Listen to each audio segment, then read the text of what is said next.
Hello and warm greetings. Welcome to the Analyst by Vajiram and Ravi, where we would try to comprehensively cover 7 articles in 2 different sections. In the analysis part, we'll first have a discussion with respect to the evolving concept of the world order and the implications of the Cold War 2.0. Then, in the second article, we'll talk about the importance, the challenges, and the way forward with respect to the Office of Governor in India. Then, in the simplified section, we'll have a look at 5 different sections specifically focused on UPSC Prelims 2025 along with the value addition. So stay tuned. So coming to the very first topic of the day, this is with respect to the world order and Cold War 2.0. So we have a very beautiful article which has been featured in the Hindu today, and this has been written by none other than Mr. Shashi Tharoor. Now the whole crux of the article is that since 2000, we have witnessed an aggressive rise of China. And this has posed challenges to many countries, especially India, which shares a direct land border with China, right? Now, this power contest, which is primarily between the US on one hand and China on the other, what the author says is that in this conflict, India should not allow itself to be reduced to a pawn in this renewed bipolar contest. So we'll see what this scenario of world order is all about and what is this Cold War 2.0. And what are the ramifications of the Cold War 2.0? Now, this is with respect to GS Paper 2, effect of policies and politics of developed and developing countries on India's interest. Now, let's first talk about the world order. What is a world order? See, world order is a system of distribution of power and authority among different nations. That is, what amount of power and authority is vested with different countries and how that power and authority is being actually exercised, right? Now, this world order, the system of power and authority, this primarily shapes the interaction among different nations. Then it shapes the management of conflicts, how the conflicts are to be managed. And then cooperation on different global issues, be it climate change, be it global health, right? Now, this particular system of world order, this encompasses various structures, norms and principles, and these are the ones which determine the behavior of nations and the international institutions, right? So the crux is that world order is nothing but the distribution of power and authority among different nations, which actually shapes the interaction among them, right? Now, if you go into the historical chronological order, basically, that how this world order came into being, what you would see is that in the pre-World War era, this concept of world order came into being. And it was primarily in the 19th century when you had different European powers and you had the concept of balance of powers among different European countries, right? Now, if you were to look at any event which shaped this concept of world order, it is the Congress of Vienna of 1815, which actually tried to shape the power balance among different nations in Europe. Next is, if you look at the post-World War world order, what would have been the world order? Then it was primarily in 1918 when you saw that we had the League of Nations. Now, League of Nations was primarily formed to prevent conflicts, but ultimately it failed. It failed to curb the World War I, right? Then what we see is the World War II. Now, it was after the World War II that we witnessed the formation of the United Nations to promote peace and stability among nations, right? To promote international cooperation. And then we also had the Bretton Woods Conference, which led to the establishment of the World Bank, the International Monetary Fund, right? Now, if you look at the Cold War era, that is from 1947 till 1991 onwards, what you would see that this was a period of a bipolar world order. Bipolar, as the name says, 2 poles, 2 opposing poles. On one hand, you had the US, and on the other hand, you had the erstwhile USSR, both with opposing ideologies, right? And this primarily witnessed, this particular era witnessed military alliances in the form of NATO, in the form of Warsaw Pact, right? Then it also witnessed proxy wars, right? So for example, you had the Vietnam War. For example, you had the Korean War, right? So we had proxy wars where both the US and the erstwhile USSR, they were actually cooperating with the opposing parties, right? Next is it also witnessed the nuclear race. That is, what you saw was an exponential proliferation of nuclear arms, right? Then it was in the year 1991 that what we witnessed was the disintegration of the erstwhile USSR. And thus, from 1991 till 2001, what you witnessed was a unipolar world, which was led by the single dominance of the US, right? And it was during this period that what you witnessed was neoliberal globalization.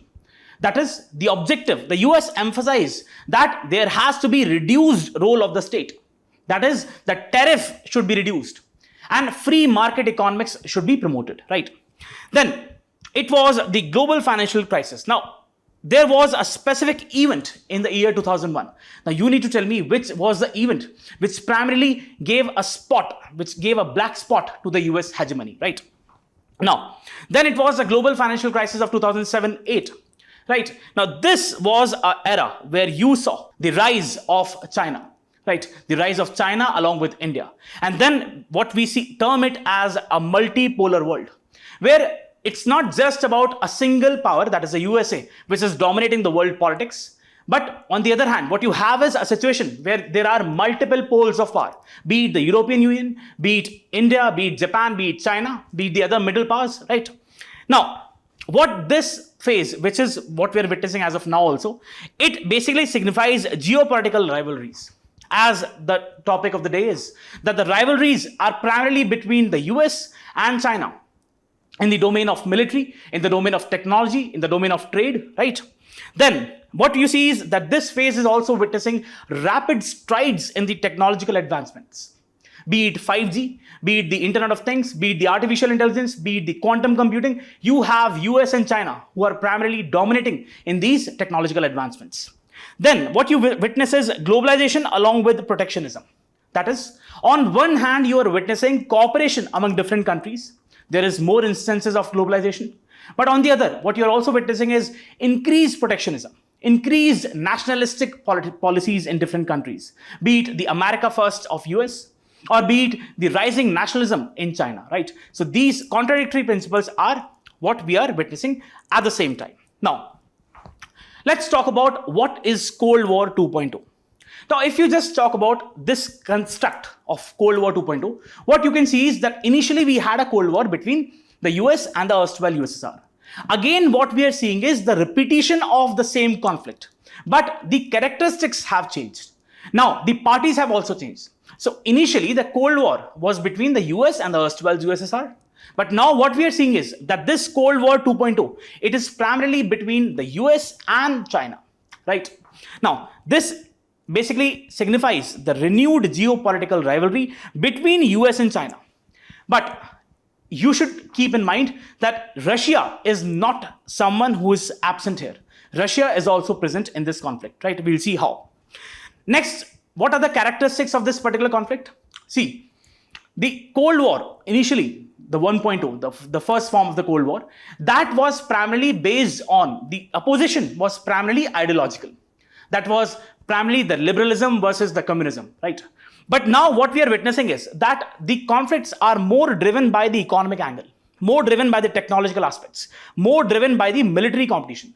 And ideologies, outrightly, they are not actually dominating this scenario, right? Next, what according to the editorial is Cold War 2.0 different from its predecessor, right? See, first is economic interdependence.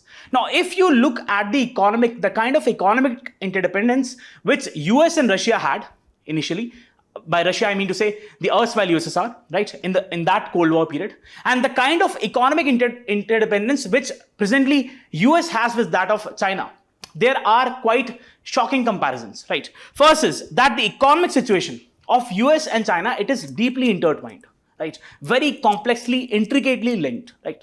Next is that if you look at who is the largest investor in the China, you would see that US is the largest investor in China. Next aspect is that China is the one who is actually the largest buyer of US treasury bonds. Just imagine that on one hand you have US who is the largest investor in China, and on the other hand you have China who is the largest buyer of US treasury bonds. Next is, if you look at the tourism, you would be surprised to know that it is the US travelers, US tourists who visit China more than any other Asian countries, right? Also, if you look at the education, US in terms of the total number of international students it has, there is the dominance of China. Majority of the international students who are actually living in the US, they are of Chinese origin, right? Next, manufacturing and technology. There is the dominance of China when we talk about the manufacturing. It has already surpassed the US capacity of manufacturing. And when we talk about the other technological domain, be it the 5G, it is almost rivaling the US. Next is approaching military parity. Now, what do we mean by that? See, we have got the People Liberations Army Navy, right? The Navy of China. Now, according to the data, it has the number of battle force it is more than that of the US. So in the Navy domain, in the water domain, already China has surpassed that of the US, right? Now, if we talk about the Air Force, it has been projected that the Chinese Air Force would surpass that of the capacity of the US by the year 2027. Next is less emphasis on ideology. Now, this conflict, which is there between the US and China, it is more strategic in nature. That is, the Sino-American rivalry is not based entirely on the ideological opposition, as we witnessed in the last Cold War, right?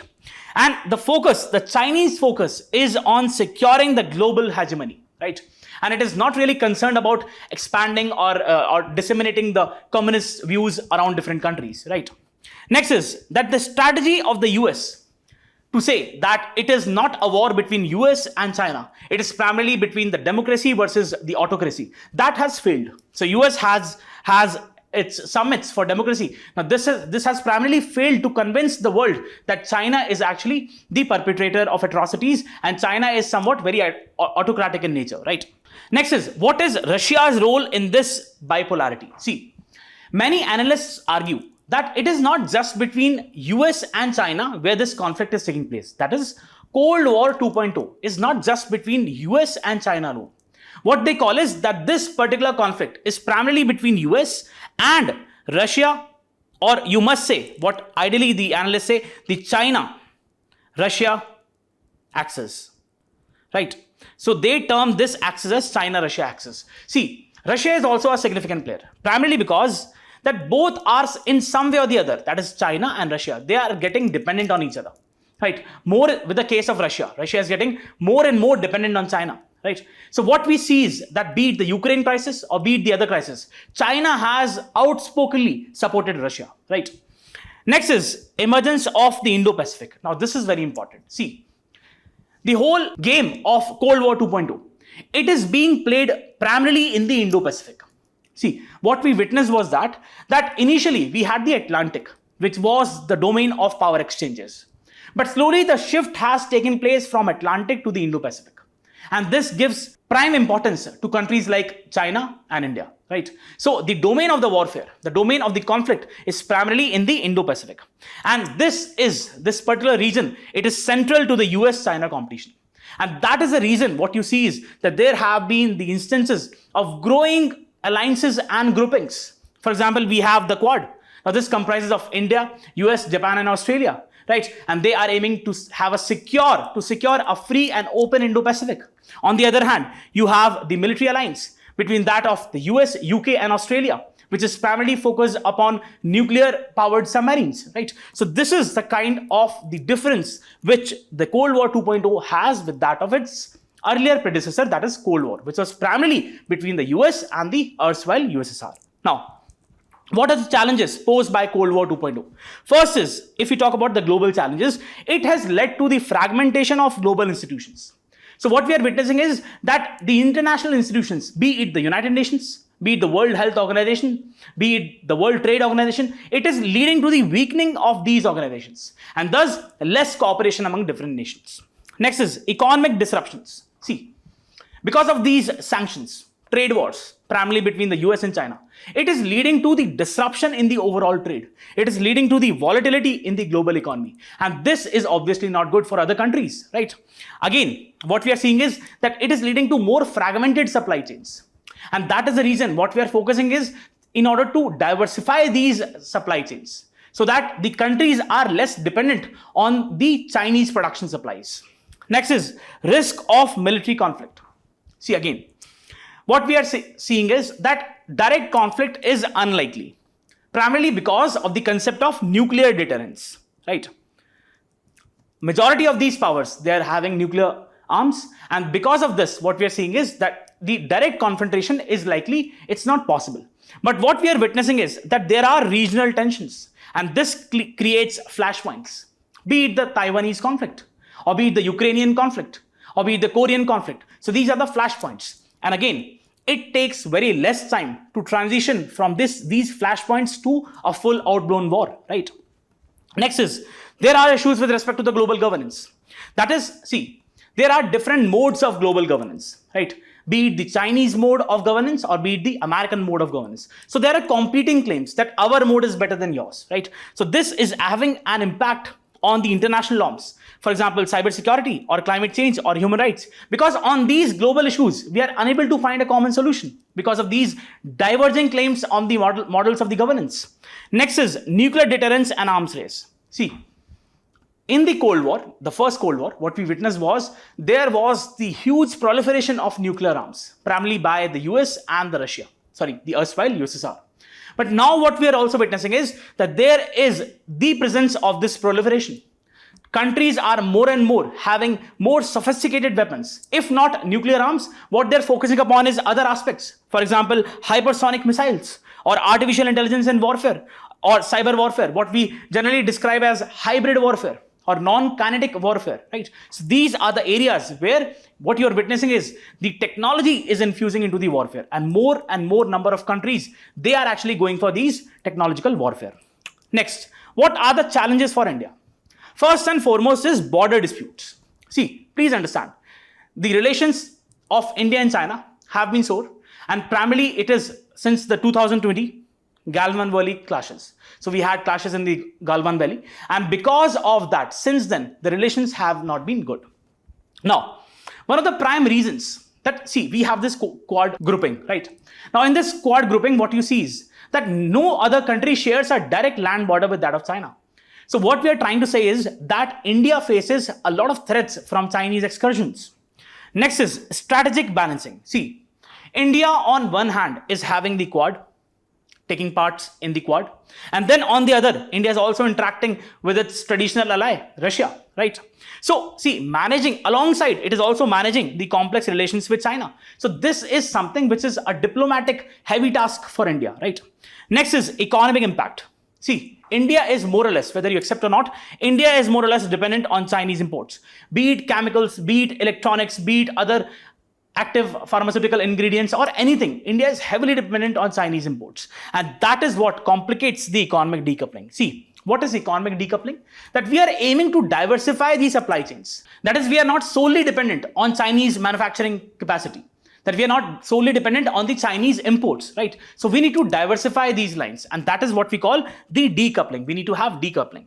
Next is technological gap. See, if you talk about 5G, if you talk about artificial intelligence, if you talk about quantum computing, you have US and China who are already dominating these fields. But again, India is still in the process of strengthening its domestic technological capabilities. And see, we have put a lot of efforts, be it creating the test beds for the 5G in different Indian Institute of Technologies, right? Or be it carrying out the establishment of fabrication units of semiconductors in Gujarat. So we are working upon that. But still, if you compare the technological aspect, we are way behind that of China and the US.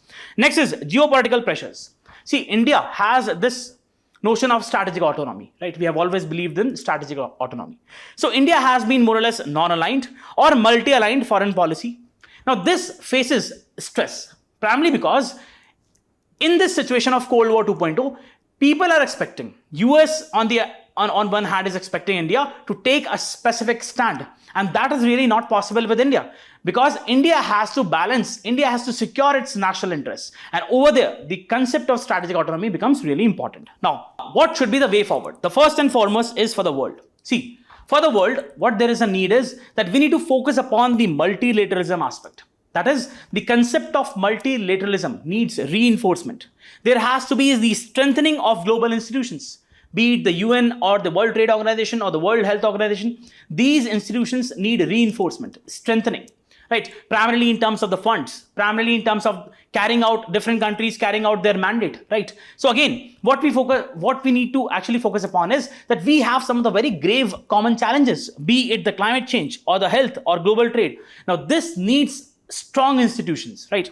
Next is regulation of emerging technologies, very important. Just before a few days, Prime Minister Modi said that we need to have a global framework for the artificial intelligence. Again, if we do not have a global framework, there would be different countries who would have their discretion, and then it can lead to these technologies being used in the wrong areas, be it the warfare, right? As we just discussed, using AI in the warfare, right? So there have to be global frameworks which are focused upon artificial intelligence, quantum computing, and cybersecurity. And this would prevent tech wars, right? And this, if you'll prevent tech wars, it would lead to the prevention of escalation of the wars, right? Next is conflict prevention and diplomacy. So we need greater and more investments in the diplomacy and the confidence building measures, so as to stop these flashpoints among different countries. For example, let's say the Taiwanese conflict or the Ukrainian conflict turning into a full-fledged war, right? So to avoid the risk of large-scale conflicts. Next is economic integration. See, again, we need to focus upon strengthening the global supply chains, and they should be diversified. For example, we have got the Supply Chain Resilience Initiative, right, which had countries like India, Japan, Australia, right? So such measures need to be promoted. Next is climate cooperation. See, again, what we are focusing is that there is a need for global cooperation, collaboration on different areas. As we just said, that these challenges, for example, climate change mitigation or the human rights or other things, they are the challenges which the whole global community faces. And over there, what we need is more strengthened cooperations among different nations, right? And these are the common existential threat which the world as a whole faces. Next, what should be the way forward for India? First is strengthening the national security, very important. India is strengthening its military domain, be it the economic aspect. So the effort should be made on a continuous basis so as to strengthen the military, strengthening the border infrastructure as we have been doing so, and then deepening its defense ties. And India has been doing so when we talk about the Quad, or when we talk about having different exercises, for example, Malabar, or having different bilateral or multilateral exercises, right? Next, India should continue to focus upon its strategic autonomy. So we may have countries like US who always criticize this concept of strategic autonomy, right? But we need to focus upon having this continuation of this strategic autonomy, right? Because as I said, that no other countries faces as many threats as India faces when we talk about the China versus India scenario, right? So we have to balance the relationship with US through Quad, for example, or Russia through BRICS, for example, and China through, let's say, direct interactions. And this, we should avoid over-reliance on any particular single block, right? Next is, we have to focus upon technological advancement, very important. So we need to accelerate the developments surrounding the artificial intelligence, 5G and other semiconductor technologies, right? So as to we can become more self-reliant and we are not dependent on these superpowers. Next is economic diplomacy. India can act as a bridge in multilateral forums, be it the BRICS or the Quad or G20. See, we already witnessed that India was the one who aligned the African countries with that of the G20 in its summit, right? Also, what we saw that many countries are calling as India as the mediator between Russia and Ukraine, right? So this signifies the importance of India, so as to foster dialogue between global powers. Next is Indo-Pacific leadership. Very important. India is of prime importance when we talk about the Indian Ocean region, right? So India has to play a proactive role in the Indian Ocean region, and it is crucial in shaping a free, open, and inclusive region, right? India has a very strategic position in the Indian Ocean region, and this gives it a leverage, and we need to utilize this leverage so as to secure its own interests. So what we see is, again, the aggressive rise of China has led to many challenges, but again, the world needs to focus upon enhancing the multilateralism.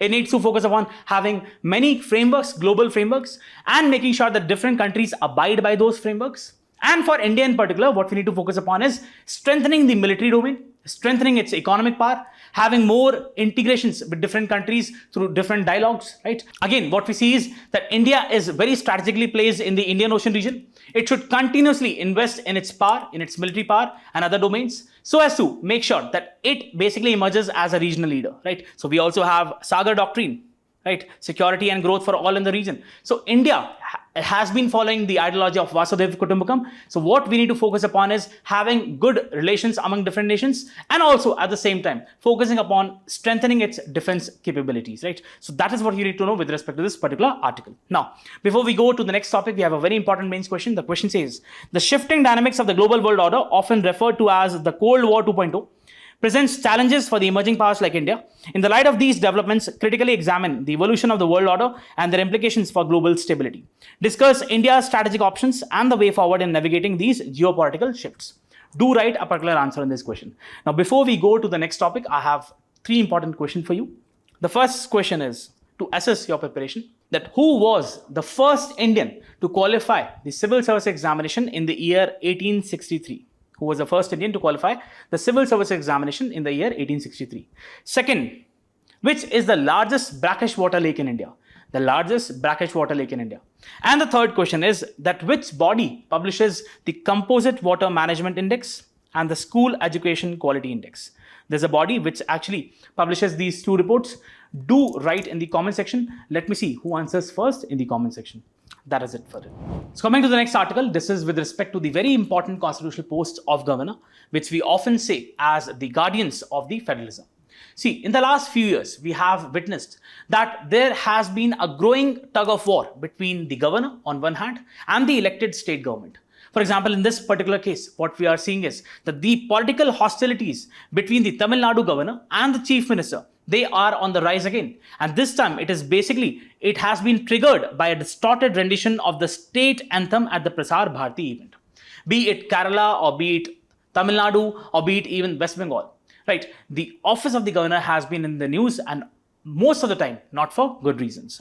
Now, this is with respect to GS2, constitutional posts, powers, functions and responsibilities. Now, talking about the office of the governor, what we see is that he is the constitutional head of each state in India, right?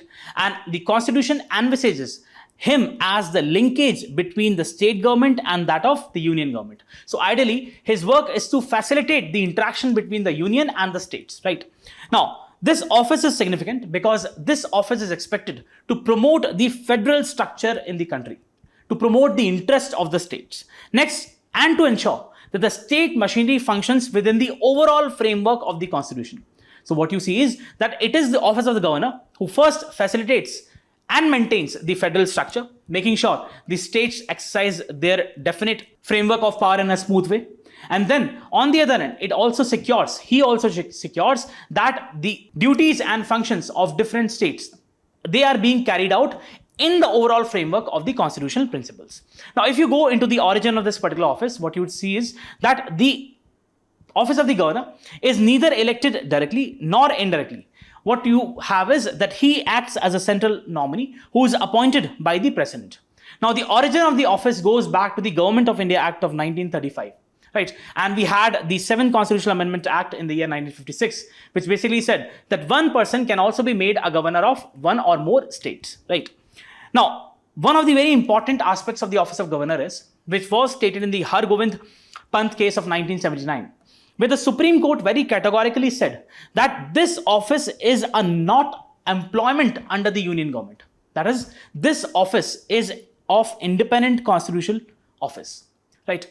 That is, it is not dependent on that of the union government, and it is not subordinate to that of the union government. So this is what you need to know.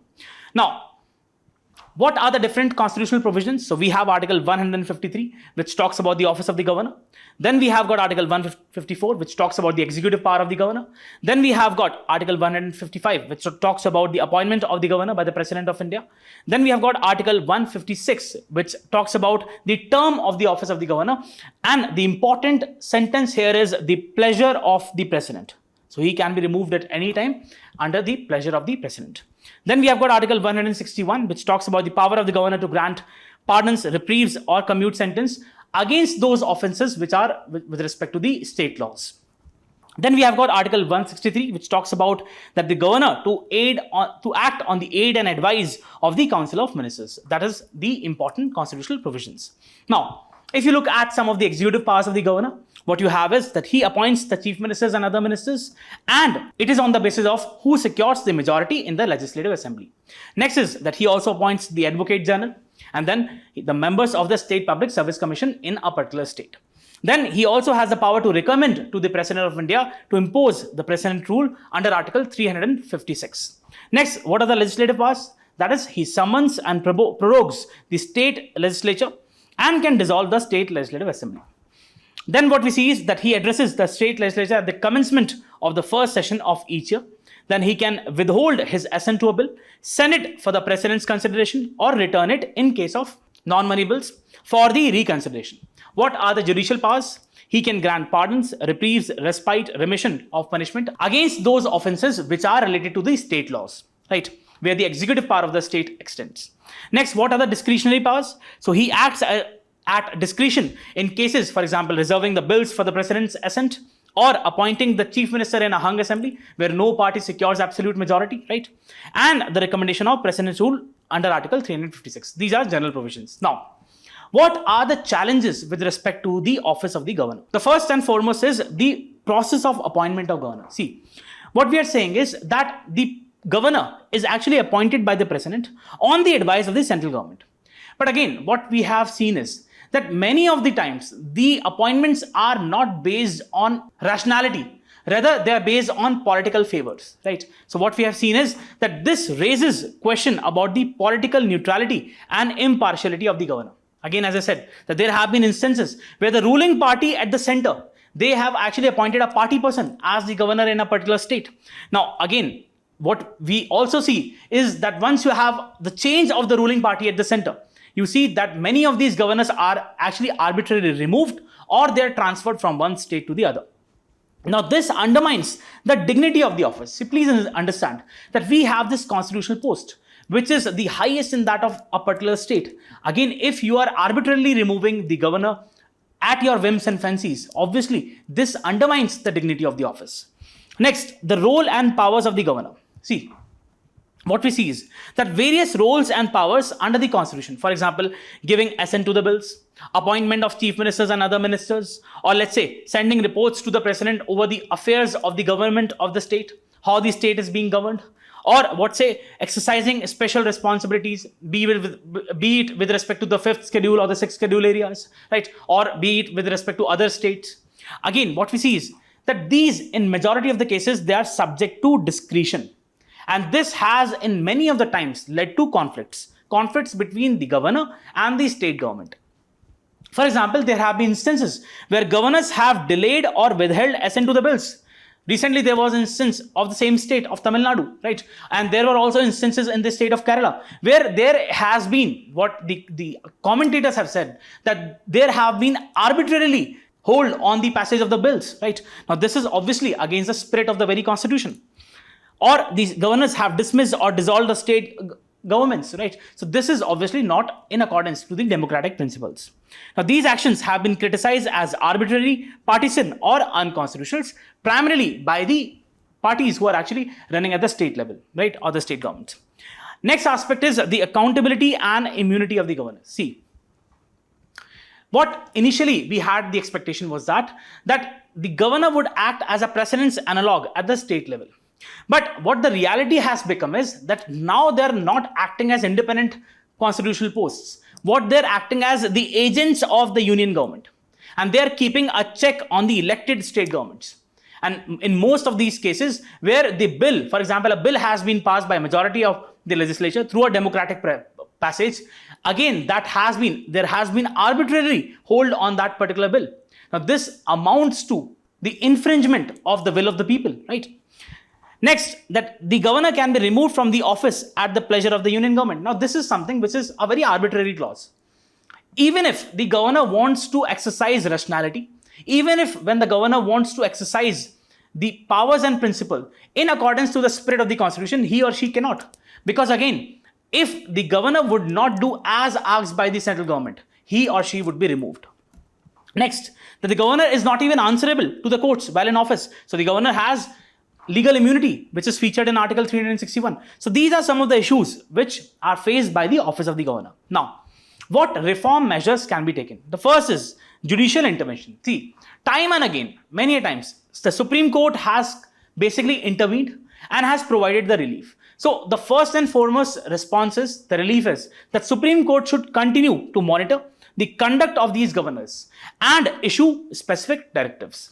Next is that if the court would be active in pursuing these directives, in making sure that the governors are acting in a spirit which is mentioned in the constitution, then this can basically help to prevent the arbitrary or partisan actions by the governors. And this would again uphold the federal principles. See, please understand, States are not dependencies on the center. They're not dependent on the center. They have their own existence, right? And it is primarily, if you consider the overall socio-economic policies which are being carried out in the country, primarily they are being carried out by the states. Again, so you need to provide them adequate space within the constitutional boundaries. And over there, the governor has a very important role. And if the governor is acting arbitrarily, it is the Supreme Court that who has to intervene. Next is, we have to reform the current appointment and removal process. See, what there can be is that there can be the constitution amendment so as to make sure that we change the process of appointment and removal, right? So we need to have a more transparent and consultative mechanism where basically at the appointment time you should consult the chief minister. There have been cases that many a times the chief minister has not been consulted, right? So there has to be a more consultative mechanism. Then the removal of the governor can also be made more difficult. For example, requiring a resolution of the state legislature. That is, the governor cannot be removed, should not be removed arbitrarily by the center. If the center wants a particular person to be removed as a governor, then the state legislature must first pass a resolution to that effect, right? Next is that there has to be the grant of a president-like status. That is, make the governor accountable to the state legislature. See, we have the president who is duly elected. We have got the indirect election process, right? And again, we have a particular process for his removal. We have the impeachment process, right? So similarly, what you can have is a process where the governor is accountable to at large the people of the country, people of that particular state, right? So we need that such mechanisms should be incorporated at the state level too, so as to enhance the accountability and legitimacy of this particular office and reduce the scope for interference specifically by the union government. Next is the election of the governor can be done by the state legislature or by the people of the state. Again, you can have a situation, be it the indirect elections. So the people of a particular state can indirectly elect their governor through the MLAs, right? So such provisions can be incorporated. Next is, we should make the office impeachable. What do we mean by that? Again, what we are trying to say is that the governor can be made impeachable by the state legislature on the grounds of violation of the constitution or misconduct. See, we have a proper impeachment process for the president. Same process should be there for the governor. You have a particular passage. You have a bill which has been already passed by both the houses of a state legislature. Again, if there is arbitrary holding upon the passage of the bills, or if there is any action which is being taken by the governor, which is arbitrary in nature, which is not justified, then there should be a condition, there should be a provision where the state legislatures can also impeach the particular governor. So it can also be implemented. This will provide a check and balance on the power and authority of the governor. Next is, the impeachment process can be similar to that of the president. Now, what have been the constitutional reforms suggested by various committees? See, we had the very famous Sarkaria Commission of 1988. Now, this primarily said that whenever you are appointing a particular person as a governor, you need to have a proper consultation with the chief minister of that particular state.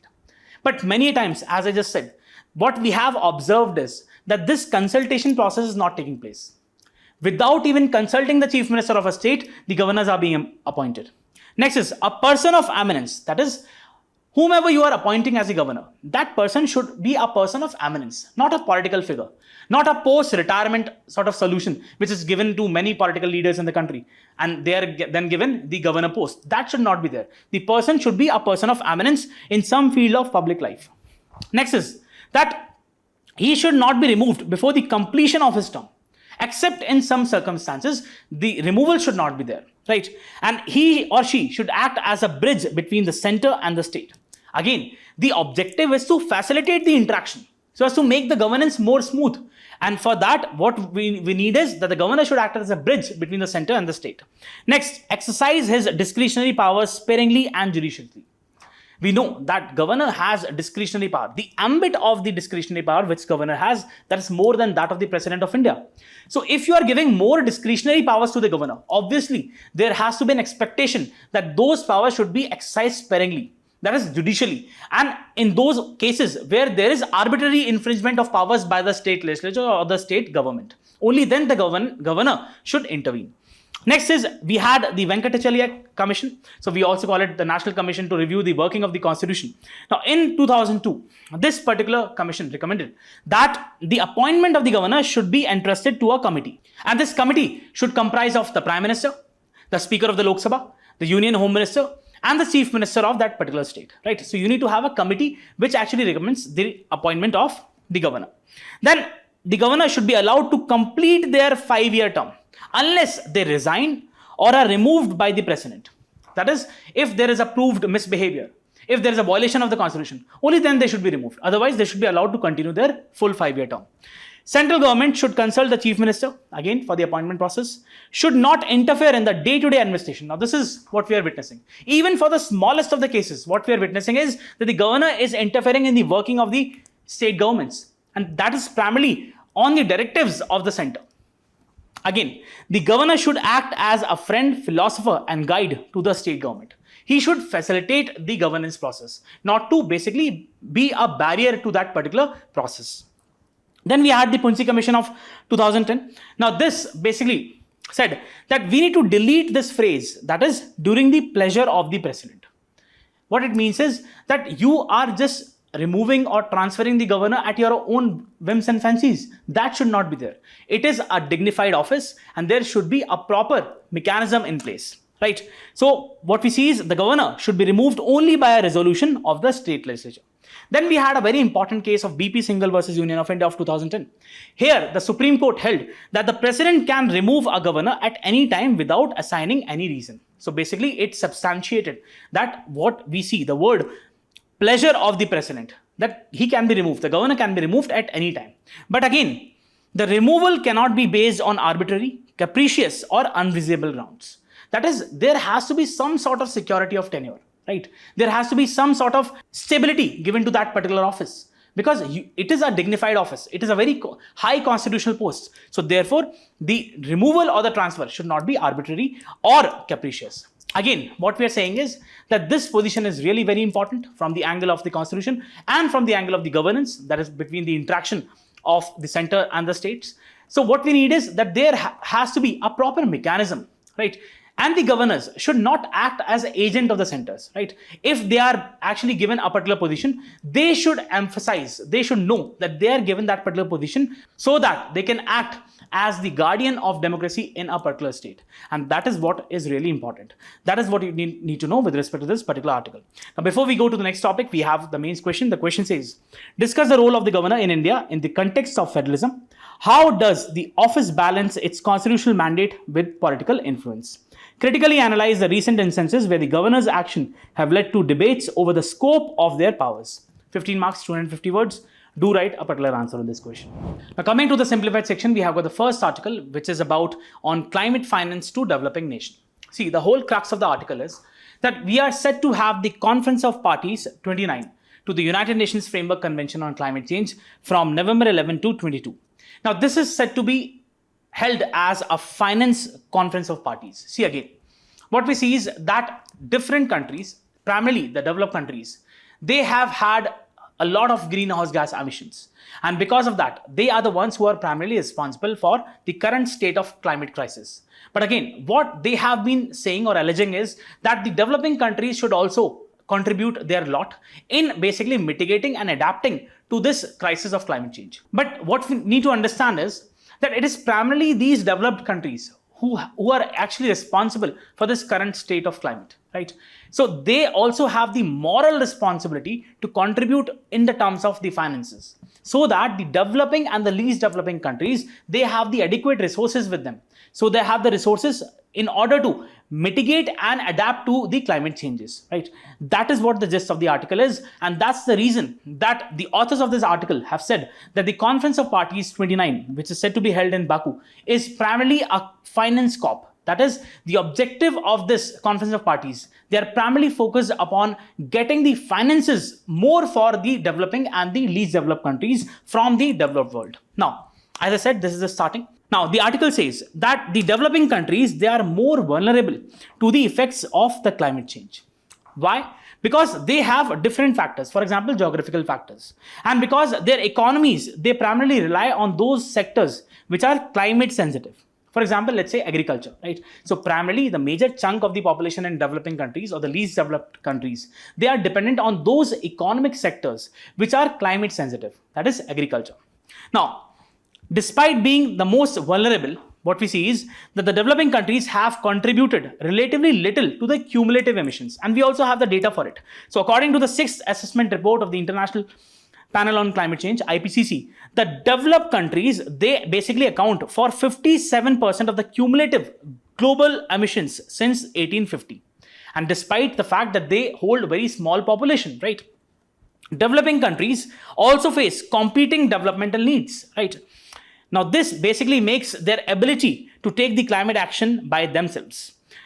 In 2009, we had the Copenhagen Accord. Now, this basically emphasized that the developed countries would commit $100 billion a year in climate finance to the developing countries by 2020, right? But that has not been also fully fructified. Next, a new mobilization target for the post-2025 agenda is basically, which is there on this particular Conference of Parties.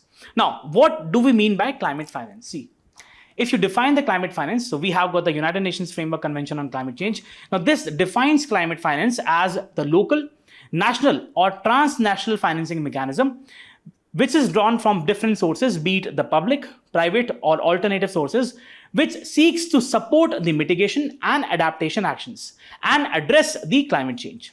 Now, this primarily emphasizes two aspects. First is the source, that is, either it can be public, private, or flowing, or it can be flowing domestically, and the end users, that is, either it can be for the mitigation aspect or it can be for the adaptation aspect. Now, we have got the Organization for the Economic Cooperation and Development, OECD. Now, this publishes reports on the climate finance flows from the developed to the developing countries. And basically, it covers four sources. That is international public finance, private finance, right? And then what we see is that the international public climate finance, it primarily comprises of commercial loans, grants, equity, and other instruments. Now, loans, they have been the largest share. Again, see, even if the developed countries are giving funds to that of the developing and the least developed countries, it is primarily in the form of loans, right? It is not in the form of grants. It is almost 70%. Then we have got the grants, 28%. Now, many of these developing countries and observers have noted that there are serious issues, shortcomings with respect to OECD's report. What these countries, developing countries and these organizations are saying is that these disbursals, they should be basically, you should actually take into account the exact disbursals you are making and not the commitments you are making, right? Don't add your commitments to this. Next is that the flow should be new and additional and not simply a reclassification of only grants or grant equivalents or concessional finance. Again, what they are doing is, the developed countries are doing is that they're manipulating the finances, right? They are committing, but they're not giving the money. Again, these developing countries and these organizations like Oxfam, they have been saying that please add the real disbursals you are making, not the commitments. And again, if you are having these amounts, they should be primarily in the form of grants, not as loans. Next aspect is who needs the climate finance. See, we have got the developing countries. And again, what we are focusing is that they are the ones who require the external finance, right? Because they don't have adequate capacity with them. So we have got the International Energy Agency. This says, the report says that almost 675 million people in the developing world, they didn't have access to electric power in 2021. So how can you even expect these countries giving or diverting resources for the climate change adaptation and mitigation programs, right? Developing countries need to universalize access and increase the electricity consumption. Then what we say is that developing countries also have smaller domestic financial systems and they face higher costs of capital. That is, in comparison to the developed countries, they face higher costs of capital. For instance, the example is that the cost of capital for solar photovoltaic and storage is twice as high in the developing economies than compared with the developed economies. Then, if developing countries are to balance the development and climate change, external finance is obviously, which is a prerequisite, which is needed, right? So we need to have adequate resources with us. Again, what is the case scenario with India? So India has both short-term and long-term climate targets. See, we have set targets primarily in the form of Panch Amrit goals. So we say what we are targeting is that by 2030, we are aiming to install 500 gigawatt of generation capacity from non-fossil fuel sources. Again, the next target is 5 million metric tons per annum of green hydrogen production. Then differentiated levels of penetration for the electric vehicles. Now, the estimation, the research have given the numbers. It's saying that if we were to achieve 450 gigawatt of renewable capacity by 2030, it would require a total investment of almost 16.8 lakh crores. Next is National Green Hydrogen Mission, India's green hydrogen target. It would also need 8 lakh crores. Consumers would need to spend almost 16 lakh crores to purchase the electric vehicles. The next data is very surprising. It says the long-term perspective reveals a greater requirement, that is almost 850 lakh crore in investments between 2020 and 2070, because if we want to transition to a net zero emission scenario, we need to have this much amount of money with us, almost 850 lakh crores. Now, what should be the NCQG quantum? Again, this is the kind of new annual climate finance mobilization target we are having, and we have termed this as new collective quantified goal. This, the kind of new framework which we are set to have, this should incorporate few things. Again, the NCQG should have the flows which are actual disbursals, not the commitments. Next, new and additional. It should not count the old commitments or the old amount which has been given to the countries. It should have new and additional commitments. Public capital in the form of direct grants, private capital should be also there. Organically flowing private finance should not be counted, right? Then what the article says is that we have the independent expert group at the presidencies of COP26 and COP27. They have actually determined that the developing countries need almost $1 trillion of finance by the year 2030. Again, the whole objective is that there has to be equity in climate negotiations. What, as India says, CBDR, we have always focused upon common but differentiated responsibilities, right? So we are not saying that we won't contribute to the mitigation and adaptation of climate change. We would definitely, but it has to be in proportion, because it is the developed countries who are primarily responsible for the current state of climate crisis. So they need to give adequate transfers of the funds and technology. That is what the whole crux of the article is. The article mentions some of the very important bodies, so it is a good time to have a revision of them. So we have got the United Nations Framework Convention on Climate Change. Now this was established in the year 1992 following the Rio Earth Summit. Now the objective of the UNFCCC is to stabilize the greenhouse gas concentration in the atmosphere at a level that would prevent dangerous human interferences with the climate systems. What have been the key agreements? The first is Kyoto Protocol. Remember that it was legally binding and it basically binded the developed countries to emission reduction targets. Next, we had the Paris Agreement of 2015. This aims to limit the global temperature rise to below 2 degrees Celsius, preferably 1.5 degree compared to the pre-industrial levels. Next, what are the parties? We have got 198 as of 2023. What are the important publications? The first is nationally determined contributions, which are made by every country, different countries, right? So these are the plans which are submitted by countries which are under the Paris Agreement. Then we have got biennial transparency report, reports by countries on the climate actions they have taken. This is a gist of what the UNFCCC is all about. Next is we have got the IPCC, Intergovernmental Panel on Climate Change. Now, this was established in the year 1988 by the United Nations and World Meteorological Organization. Do remember. Now, what is the work of IPCC? The work is to assess scientific information which is related to the climate change, its impact and potential future risks, as well as possible response options which are available with different countries or global community at large. What are the key reports? So we have got the very important assessment reports which are released by the IPCC. So these are the comprehensive assessments of the climate change released approximately 5 to 7 years, right? Assessment report 6 was released in the year 2021-22. Now, then we have got the special reports. Now, these are thematic reports which are focused upon special themes, focused on studies like the 1.5 degree special report. Then we have got the other report like climate change and land, which was given in 2019. What have been the notable achievements? The IPCC has given us the data backing, right? So it provides the adequate and a credible source of data with respect to the climate change. What are the happenings with respect to the climate change? And then it also gives us the possible recommendations. So notable achievements, the IPCC shared the Nobel Peace Prize in 2007 with Al Gore, right? So this is with respect to IPCC. Next is the Organization for the Economic Cooperation and Development, what we call as the OECD. Now, this was established in the year 1961 as a successor to the Organization for European Economic Cooperation, right? What we call as OEC. Now, the objective is to promote policies that improve the economic and social well-being of people globally. It is primarily an organization which is made up of developed countries, right? 38 member countries, primarily high economic high income economies. Now, what are the key reports? This can be important for your prelims. The reports are OECD Economic Outlook, provides analysis and projections of the world economy. Then OECD Environmental Outlook, focuses on environmental policies and their economic implications. Then we have got Better Life Index, right? Measures the well-being across the countries based on various indicators.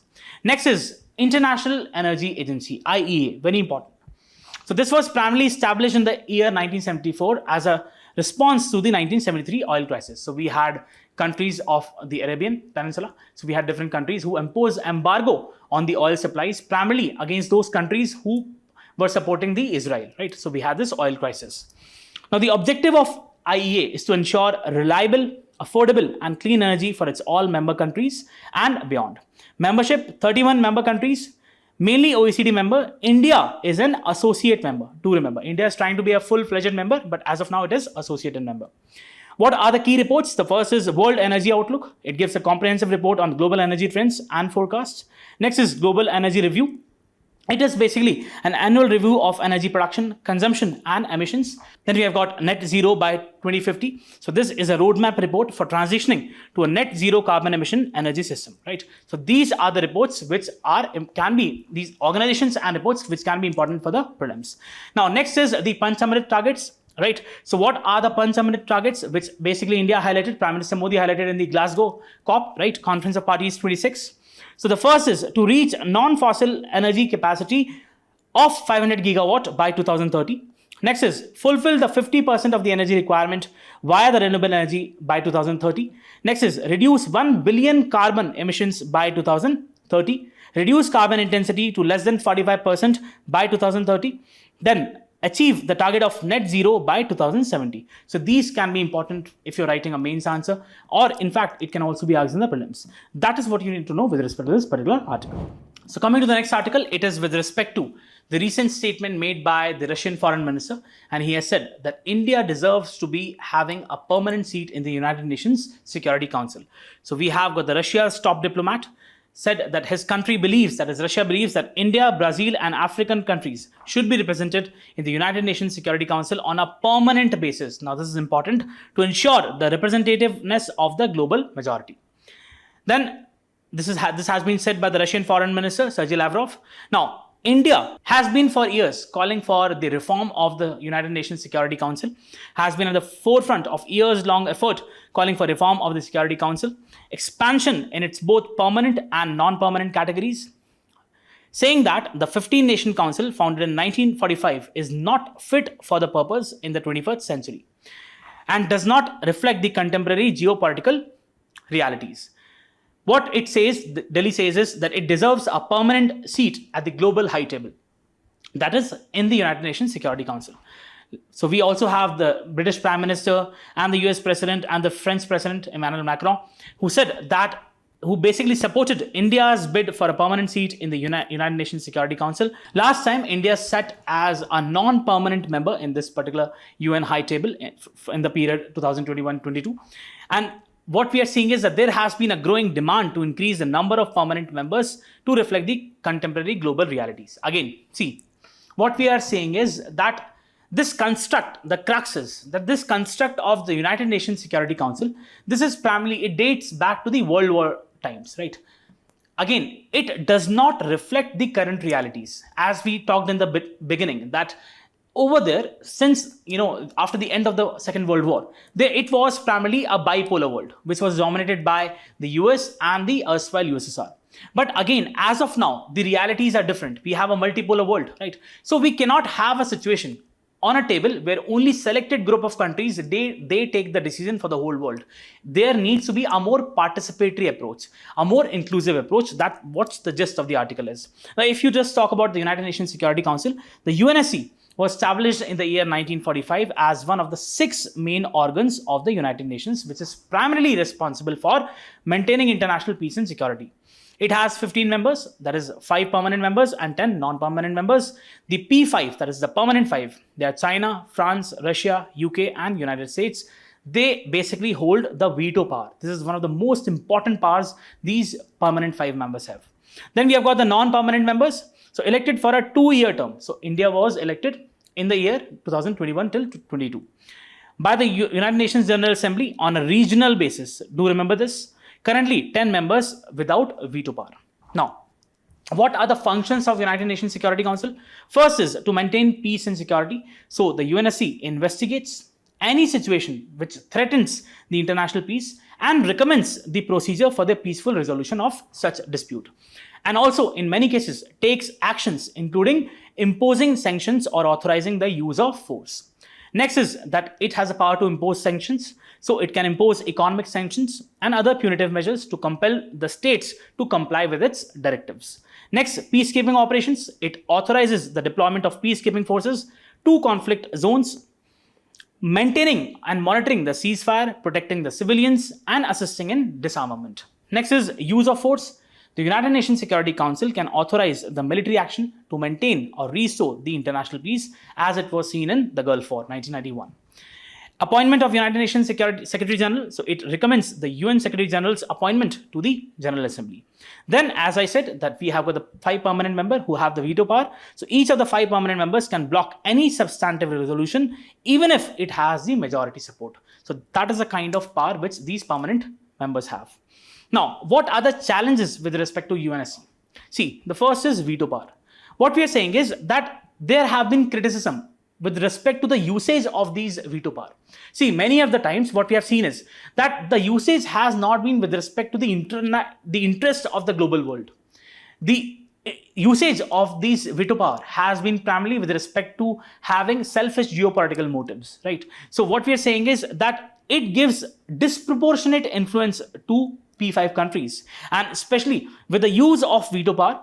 Now, this can basically prevent actions even in the crisis-like situation in Syria or Palestine. See, if you have any of these countries, let's say we have got the ongoing Israel-Palestine conflict, or we have got the other situation. So because of these veto power, what we are seeing is that the whole UN system is paralyzed because it is unable to take appropriate actions because of the veto power exercised by certain countries. Next is representation. So there have been calls due to underrepresentation of Africa, Latin America, and other regions that the P5 reflects the post-World War II power structure, and it needs a proper restructuring. Next, G4 demands. So we have got the G4 group of countries. So we have got India, Germany, Japan, and Brazil. They have always advocated for expanding the number of permanent and non-permanent members to make the UNSC more representative in nature. Next, India's bids for permanent membership. India has been supported by many countries and it seeks a permanent seat, citing its democratic credentials. Now, these are the reasons which India has cited many of the times. World's largest population, growing global influence, and contributions to the UN peacekeeping. Next is increased non-permanent seats. Again, what we are focusing upon is proposals. There have been proposals which suggest expanding the number of non-permanent seats to reflect the geopolitical shifts, right? If you just have the India and the UNSC, what have been the kind of relationships? Current role, India has been elected to the UNSC as a non-permanent member 8 times, and recently it was in 2021-22. Contribution to the peacekeeping, India has one of the largest contributors to the peacekeeping forces. Next, global recognition, India has received recognition in terms of growing economic power, democratic credentials, and its role in global governance, making it a very suitable contender for the permanent seat. Next is support for multilateralism. So we have India, which advocates for the reforms to make UNSC more democratic, inclusive, and representative in accordance to the current geopolitical realities. Now, what should be the way forward? First is there have to be expansion of the permanent seats. Then what we see is that the expansion has to be made with respect to the population, that is with respect to the current realities. It should not be restricted to just 5 of these countries, right? And we need to have the participation of countries like India, Germany, Japan, and Brazil to address regional imbalances. Next, we need to limit the veto power. This is very important, so as to make sure that we have got the proper action which is taken by the UNSC during the times of genocide, war crimes, or crimes against humanity. That is, it should not be a paralyzed institution. Whenever the times need action, it should take proper action. Strengthening regional representation. So we need to have increased representation from underrepresented regions like Africa, Latin America, and Asia. Now, these are the regions which have the majority of the population of the world. And if these regions are not represented, obviously, there is no inclusion in these particular bodies. inclusive global governance. So the UNSC must evolve to reflect the current geopolitical realities and ensure a more representative and effective system of global governance. Now here also we have a mention of very important bodies, that is G4. So it comprises of 4 countries, that is India, Germany, Japan and Brazil. Now they basically advocate for a reformed United Nations Security Council, and they also seek for a permanent membership. Now again, why they're doing so? Because of the changed geopolitical realities, right? And so that they can also contribute more to the international peace and security. These countries argue that the current structure of UNSC is outdated and does not reflect the current realities. On the other hand, we have got another organization which is Coffee Club, also known as Uniting for Consensus Group. Now this is led by countries such as Italy, Pakistan, South Korea, Argentina. Now this particular group of countries, it opposes the expansion of the permanent seats, fearing a concentration of power and regional imbalances. Instead, what they say is that there has to be increase in the number of non-permanent seats to make the UNSC more inclusive without adding new permanent members. So do remember that we have got the G4 who are advocating for the enhancement in the number of permanent seats, and on the other hand we have got the Coffee Club which is actually advocating for enhancing the number of non-permanent seats. These two groups represent conflicting visions of UNSC reforms. That is what you need to know with respect to this article. Now coming to the next article, this is with respect to the state of agriculture in India. And it is primarily a very data intensive article, not very important for the sake of explanation part, but the data can be really important for your mains exam, right? So what the article says is that the All India Rural Financial Inclusion Survey for the year 2021-22, it says that 57% of the rural households, including households in semi-urban settings, were agricultural, significantly higher than the 48% which was reported in the previous survey of 16-17. Now this was commissioned by the NABARD, National Bank for Agriculture and Rural Development. Now this defines agriculture households as one which reported a total value of produce from farming exceeding 6,500, and the second condition is had at least one member who was self-employed in such activities. Now see, the crux of the article is that the author says that we have been witnessing high growth rates in the overall economy, but at the same time we are witnessing more number of participation in the employment in the agriculture sector. Now this is a paradox situation, right? So the share of the rural households in the agriculture has gone up for nearly all states between 2016-17 and 21-22. So we have got this chart, you can refer this. Now, the All India average monthly income for agriculture household stood at 13,661 in 21-22, which was more than that of the 11,438, which was in the year for the period 2016-17. Within agriculture households, the contribution of cultivation and animal husbandry to income was over 45% in 21-22 from 43.1% in 16-17. What the article says is that the proportion of households in rural India reliant on agriculture as a livelihood source has registered a sharp increase between 16-17 and 21-22. Income from farming has gone up as a share of the overall income. This correspondingly, a smaller share coming from the non-farm sources. For example, we have got the government-private jobs or the self-employment, wage, labor, rent, other things. Now, what it says is that not only there is a higher share of agriculture households, they are also occurring more income from farms, right? They're also incurring more income from farms. That is, it's not just that the income from the farms have increased, but also what the author is trying to say, that the incomes of farms, it has been more in comparison to the non-farm activities. Now, next is, can it be because of the impact of the COVID? So the reference period of this particular study has been 21-22, which actually followed the COVID-induced lockdowns.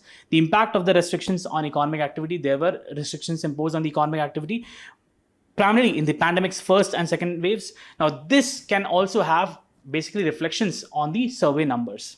But again, what we are seeing is that the agriculture-related activities were specifically exempted from the lockdowns, and therefore the farm sector didn't suffer disruptions. Now, India also had 4 consecutive good monsoons from the year 2019, and this might have overestimated the agriculture share in the rural livelihoods and incomes. Next aspect is that if you even correlate the other data sources, so for example, additional data sources that points to Indians increasingly returning to farms. So we have got the National Sample Survey Office Periodic Labor Force Survey. Now this also highlights that almost 64.6% were engaged in the year 1993-94, and this share fell to 58.5% in the year 2004-5. Again, 48.9% in 2011-12. But again, what we saw that there was a reversal which has taken place, and the farm sector share of the total employed labor, it has been rising to 45.6% and 46.5% for the year 2019-20 and 2021. So if you just look at this graph, you can see that in the year 1993-94, you had 64.6%, and then what you saw was that it has been rising from 45.5% in 2021 to 46.1% in 2023, right? So these numbers are also, they also corroborate this, they also justify the fact that there has been increase in the number of people in the farm activities. Now, the paradox which the author talks about is that the economy has come out of the pandemic, right? So we have been witnessing the annual GDP growth rate of 8.3%, but still what we see is that almost 46.1% for the 23 and 24 period is way above the pre-pandemic number of 42.5%. So again, so we had the 42.5% of the pre-pandemic times, the contribution of the employment to the agriculture sector, but again, it has increased to 46.1%. So the above trend reversal is equally visible in rural areas. Agriculture employed 57.8% of the Indian workforce in 18-19, 60.8% in 2021, dropped to 59% in 21-22, only to soar again in 59.8%. The increased dependence on agriculture is borne out from both these data, that is NABARD and PLFS data. Now, this is a paradox which requires a study, that on one hand, you are witnessing increase in the economic growth rates, and on the other, what you're witnessing is increase in the employment in the farm activities, in the agriculture. Now, this what we primarily attribute to as jobless growth, right? Partly have to do with the lack of jobs in the manufacturing, which employed only 11.4% of India's workforce in 2023-24. 12.6% in 11-12 and 12.1% in 18-19. Manufacturing share of employment in 23-24 was even below that of the trade, hotels and restaurant at 12.2%. The movement of surplus labor in agriculture is occurring, and to the sectors that tend to have quite similar employment characteristics as agriculture, having low marginal productivity. So what we are seeing is that even though what we are witnessing the movement of the surplus labor from the agriculture, but it is going to the less productive sectors. As per the PLFS data for 2023-24, states with the highest share of their labor force employed in agriculture, what are these states? Chhattisgarh 63.8%, Madhya Pradesh and Uttar Pradesh. Then the states which have the lowest numbers are, first is the Goa 8.1%, Kerala 27% and Punjab 27.2%. Then the reasons for the economy whose size has grown from $1.82 trillion in 2011 to that of $3.55 trillion in 2023. That is, it has almost doubled in a span of 12 years. Right, in a span of 12 years, having to depend more on agriculture is something which is worrisome, which is a topic which is to be debated, and we have to find suitable solutions in order to make sure that we have got productive employment opportunities, so that we can have transition of this surplus labor in agriculture to the more productive sectors. This is what you need to know. Again, there are two important bodies mentioned. First is the Periodic Labor Force Survey. So the PLFS aims to measure the employment and unemployment patterns in the country. So this was initiated in April 17. As a major source for labor market information, the survey covers both rural and urban areas, providing a comprehensive view of the labor dynamics. Then the frequency, it is conducted annually with quarterly surveys in urban areas. Key indicators are worker population ratio, employment rate, and other socio-economic parameters.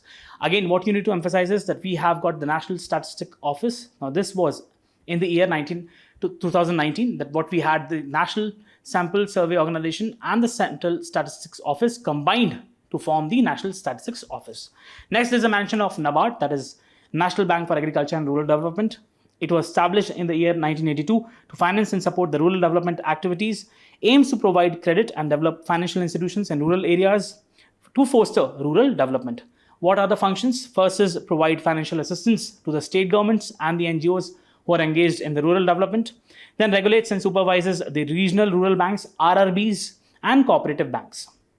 So always remember that it also supervises the RRBs and cooperative banks. Then it supports the self-help groups and microfinance initiatives. You must have heard about self-help group linkage, bank linkage program, SHG bank linkage program. Do read about it. Key schemes, implements various schemes like Rural Infrastructure Development Fund, RIDF, and the Self-Employment and Skill Development Program. What is the significance? It plays a very crucial role in ensuring the rural prosperity and food security in India. That is what you need to know with respect to this article. So coming to the next article, it is with respect to the unveiling of the new Lady Justice statue by the Chief Justice of India. So earlier we had a European model. Now we have a more Indianized form, right? So we'll see what this is all about. So last week, the Chief Justice of India unveiled the new Lady Justice statue in the Supreme Court complex, which replaced the original Lady Justice. Now the new statue, it is primarily, the whole setup is in Indian attire, and basically it has shed the blindfold and holds scales on one hand and Indian Constitution on the other. So we had the scales are present in both, but in place of the sword, what we have is the Constitution, and it is not a blindfold, right? What is the background? See, the origin of the modern day Lady Justice, that is Justitia, it is referred to as the goddess of justice in the Roman mythology. So the Lady Justice is depicted with a blindfold, scales, and a sword. The blindfold was added during the Renaissance period, that is 14th century, and basically as a satire on the corrupt state of legal systems. Then what happened was that it was reinterpreted during the Enlightenment period from 17th and 18th century as representing the impartiality, and as it also signifies justice should be administered without bias regardless of wealth, power, and social status. Now again, the scales represent the balance, that is, the courts must weigh both the sides of an argument equitably, right? Finally, the sword symbolizes the power and authority of the law. That is, the law can both protect and punish. Now, why this change? See, initially we had this British, which established their control over India and introduced their legal systems. So the hierarchy of the courts, it was from the lower courts to the Supreme Court, was a relic of the British system. Now, the British rule have this Lady Justice. Now, this is a prominent symbol in India. The new statue is an attempt at decoloniality, right? So we are basically, we are in the process of having this decolonization, right? So we are shedding this colonial relic in the form of having a new Indianized version. Aim to shed colonial symbols, the sari replacing the Western attire brings the statue closer to the Indian tradition. The removal of blindfold and having eyes open conveys that the law is not blind and sees everyone equally. More importantly, our social diversity and the discrimination which is faced by different communities in India, especially by the underprivileged sections, constitutional provisions and laws made for their upliftment require a nuanced approach of viewing every case appropriately and delivering justice. And then we have also the sword being replaced by the Constitution symbolizes the supremacy of the Constitution, its value in jurisprudence, that is the philosophy of law, that is the study of law. Preserving of the scales goes to show that the courts will continue to weigh evidence, hearing both the sides, right? Next, what are the urgent actions which are needed in the judiciary? So see, the Supreme Court last week, it dismissed a public interest litigation which actually sought a time frame of 3 years for disposing over 5 crore cases which are pending in the Indian judiciary. While the demand was desirable, it is practical. What the Supreme Court said, that the demand is desirable, but it is practically impossible considering the flood of litigations faced by the justice delivery system in India. But what we see is that justice delayed is justice denied. So there have to be fast tracking of these cases. Therefore, urgent actions are needed. First, there has to be the revised memorandum of procedure. Now, we have got a memorandum of procedure with respect to the appointment of judges by the collegium. Now, this has not been finalized over the past 8 years. To bring transparency and accountability, we need to have this particular memorandum of procedure in place. Secondly, the representation of backward classes, scheduled castes and scheduled tribes and religious minorities is less than 25% in the Indian judiciary. Women constitute less than 15%. Therefore, the appointments to the higher judiciary should reflect the social diversity of the country, and the high courts, basically, at present, they're operating with just 60 to 70% of their strength. So the vacancies need to be filled. Huge pendency of over 60 lakh cases at present in the high courts. The government needs to appoint collegium recommendations for the high courts. Vacancies in the lower courts, where the 4.4 crore cases are pending. Cases dealing with the constitutional validity of the amendment laws, individual liberty, they should be heard on a priority basis. And the new symbol should not be just symbolic, but should reflect the actions taken, right? So this is the gist of this article. Now, I have a set of data which can be important for your mains, right? So this data can be really important once you're writing mains exam. So we have got almost 4.47 crore cases, the total number of pending cases in the Indian courts, subordinate cases around 3.8 crores. Then we have got the High Court, more than 60 lakh cases, and we have got Supreme Court, more than 80,000 cases. Now this is a very serious situation. So Allahabad and Bombay are the top high courts, number of pending cases. So we have got the Allahabad High Court and then we have got the Bombay High Court, right? Now, if you just look at the representation from various communities, so for the appointments which were made from 2018 and 22, only 1.3% were from the ST category, 2.8% from the SC category, 2.6% from the minorities, 11% from the other backward classes, and almost 80% were from the general category, right? Now, if we talk about the number of women judges in the Supreme Court, what we would see is that as a percentage share of the women judges, we have 9.4% in 2023 for the Supreme Court. The same number was 13.4% for the High Court and 36.3% for the subordinate court. We have got Punjab and Haryana and Delhi High Courts. They top the high courts with the most number of women judges. Then Rajasthan, Odisha and Jharkhand have the least number of women judges. Again, these data can be important for your mains writing. So coming to the last article of the day, this is with respect to the Naval War Games which are taking place. So we have the Quad group of countries, the India, Australia, Japan and US. They have actually held back-to-back naval exercises, deepening interoperability and honing their anti-submarine warfare skills. So we had got the exercise Malabar. Now this was conducted by 4 countries, concluded off the coast of Visakhapatnam. So we have got the harbor phase of the exercise Malabar. This was held in Visakhapatnam and the sea phase was held in Bay of Bengal. Do remember, the harbor phase was in Visakhapatnam and the sea phase was in Bay of Bengal. Also, there's a mention of exercise Kakadu. Now, this was hosted by the Royal Australian Navy. The Indian Navy termed the exercise Malabar as the most comprehensive. The harbor phase was held in Visakhapatnam and the sea phase was held in Bay of Bengal. Malabar 2024 sea phase serves as a testament to the commitment of participating nations to enhancing the understanding, collaboration and engagement in the maritime domain. Exercise Malabar, it began in 1992 as a bilateral naval drill between the India and the US. So do remember that it actually began as a bilateral drill between the India and the US. And it evolved into a key multilateral event aimed at enhancing interoperability, fostering mutual understanding, addressing shared maritime challenges in the Indian Ocean and Indo-Pacific region. Anti-submarine warfare and undersea domain awareness have been the major focus of this year's exercise. Concerns have been there over the rapid expansion of the Chinese Navy and its increasing forays into the Indian Ocean region. So we had different units which participated in the complex and advanced exercises in the different domains. For example, we had the subsurface, and air warfare. Then major exercises included surface weapon firings, anti-air shoots, air defense exercises, submarine warfare exercises, extensive operations of the shipborne helicopters. Next, we have got the exercise Kakadu. Now, this was hosted by the Australian Navy. So it saw the participation of 3,000 personnel from 30 nations, ships from 10 countries and aircraft from 5 nations. Now, basically, it showcased the commitment of Australia to regional maritime security and international partnerships. Now, this is a good opportunity to discuss different bilateral exercises which India has and different multilateral exercises. So, we have got exercise Yudhyabhyas between India and USA. Now, this is basically joint training in peacekeeping and humanitarian assistance, exercise Malabar. So, we have got India, USA, Japan and Australia. Naval exercises to enhance interoperability. Then we have got exercise Ajaya Warrior. This is between India and UK. So we have got the focus upon the counter-terrorism and joint tactical operations. We have got exercise Garuda Shakti between India and Indonesia. Focuses on counter-terrorism and military cooperation. Then we have got exercise Nomadic Elephant between India and Mongolia. Focuses on counter-terrorism and joint training. Then we have got Indra, exercise Indra between India and Russia. So focus upon counter-terrorism and joint military operations. Then we have got exercise Hand in Hand. Now this can be really important. This is between India and China, right? Focus upon disaster relief is there. Exercise Dharma Guardian, it is between India and Japan. Counter-terrorism and joint military training. Then we have got different multilateral exercises. For example, we have got the SCO joint exercises. Focus upon the counter-terrorism and security cooperation. Then exercise Rim of the Pacific. So maritime security and naval operations. India as an observer. Then we have got exercise Kavkaz, right? Russia-led multilateral.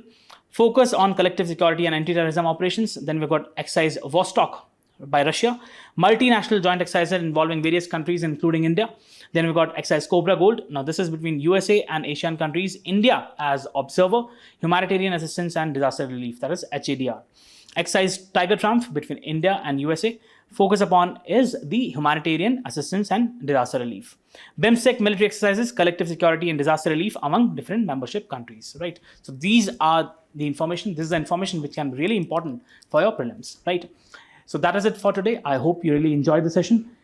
Let us know through your likes and comments. Thank you so much. All the best.